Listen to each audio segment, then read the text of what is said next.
নমস্কার, আমি চলে এলাম নতুন একটি ভিডিও নিয়ে। এখানে কিছু কাজ করছি আমি, সেগুলোই আমি বন্ধুদের সাথে শেয়ার করছি। কি করছি দেখি। এখানে একটু ডাল বসিয়ে দিলাম,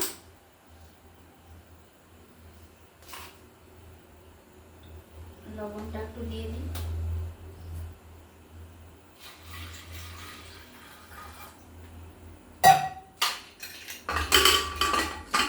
তাড়াতাড়ি হয় কুকারি, কড়াইতে ডাল করলে খেতে টেস্টি হয়, সুন্দর গন্ধ ওঠে। আর এখানে কি করছি দেখো, লেবুর আচার।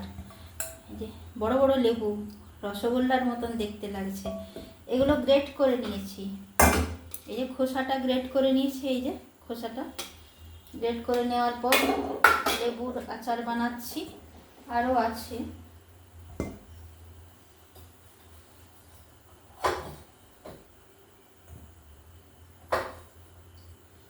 বেশ অনেকগুলো লেবু আছে। এই লেবুগুলো দিয়েছে আমার দিদির বাড়িতে, ওদের প্রচুর গাছ আছে, একটা বড় বাগান আছে, সেইখানে প্রচুর লেবু ধরেছে। আমি গিয়েছিলাম তখন দিয়েছে। এত লেবুকে আর ভাতের সঙ্গে খাওয়া যায়, তাই আচার করে নিচ্ছি। দিয়ে দিচ্ছি লবণ, লবণ বেশি করেই দিতে হবে। মাখিয়ে নেব। এখানে অন্য কোনো মশলা লাগে না, অন্য কোনো মশলার প্রয়োজন হয় না। ভালো করে লেবুগুলো কিন্তু ধুয়ে মুছে নিয়েছি রুমাল দিয়ে, ভালো পরিষ্কার কাপড় দিয়ে মুছে নিয়েছি, জল থাকা চলে না।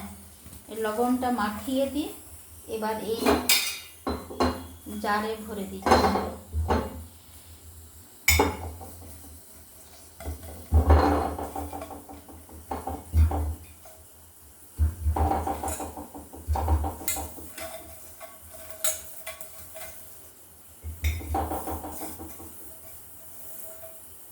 আরও বেশ কিছুটা লবণ দিয়ে দিচ্ছি। আর এই যে কাঁচা লঙ্কা, এগুলো ধুয়ে ছিলাম, একটু মুছে নিই, জল থাকা চলবে না। কাঁচা লঙ্কাগুলো দিয়ে দিলাম। লবণটা একটু বেশি করে দিয়েই দিই। বেশ কিছুদিন এখন রোদে দেব। লেবুটা তো এর সাথে মিশবে।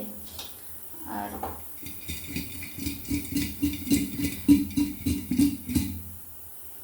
ভালো করে মাখানো হয়ে যায়। একটা লেবু কেটে রেখেছিলাম, সেটা রসটা চিপে দেব।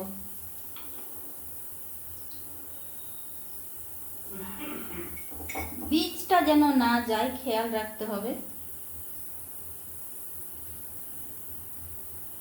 ভালো করে মাখিয়ে দিতে হবে, বীজটা চলে গেলেই তেতো লাগবে। বীজগুলো ছাড়িয়ে নিই, তারপরে দিচ্ছি।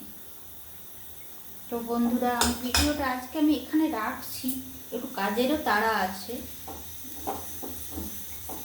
একজনের বাড়িতে খিচুড়ি ভোগ খাওয়ানো হবে, বলে দিয়ে গেছে, একজনকে যেতে হবে, যাব। আবার পরের ভিডিওতে আমি দেখিয়ে দেবো, পুরো তৈরি হয়ে যাক, রসগোল্লার মতন দেখতে লাগে, তখন আমি আবার একটু ছোটো ভিডিও বানিয়ে